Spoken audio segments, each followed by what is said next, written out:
Évaluation à mi-parcours du projet régional du fonctionnement du système de surveillance des maladies en Afrique centrale. C'est à Kinshasa que les différentes parties prenantes font cette évaluation annuelle et dont les recommandations attendues seront présentées à la prochaine assemblée.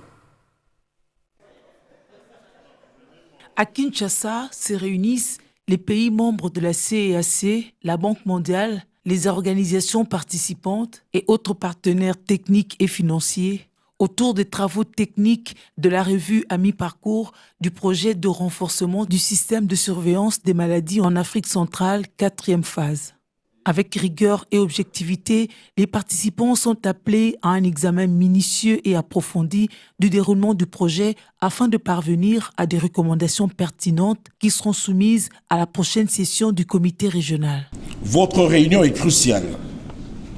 En effet, après 3 années d'existence et à une année de la fin du projet de renforcement des systèmes de surveillance des maladies en Afrique centrale, 4e phase, REDIC 4, vos travaux devront se focaliser sur sa revue à mi-parcours, afin d'apprécier les activités réalisées par rapport aux résultats attendus.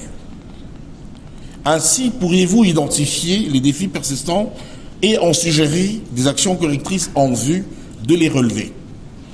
Sous financement de la Banque mondiale, le projet REDIC 4 est piloté par l'unité de coordination et de gestion du projet basée au sein de la CEAC. La Banque mondiale a apporté un appui important au niveau régional et national à travers le projet REDIC 4 avec une enveloppe de 280 millions de dollars américains.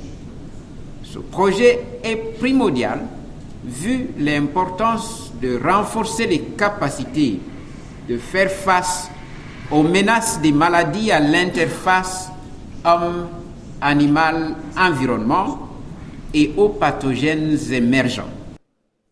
Les présentes assises vont jeter un regard rétrospectif sur la mise en œuvre du projet REDIC 4 au niveau régional et national afin de tirer les leçons stratégiques et opérationnelles pour améliorer la performance du projet qui s'inscrit dans la vision de la couverture santé universelle dont l'agenda est commun. Voir quelles sont les avancées, quelles sont les faiblesses, quelles sont les forces, quels sont les acquis, quelles sont les contributions et évidemment de manière à regarder vers l'avenir, voir quelles sont les améliorations à apporter, les corrections à mettre en place pour que le projet soit encore plus fort et renforce la résilience des États membres qui participent, mais également à terme la résilience de la sous-région en termes de santé et en termes de protection sanitaire.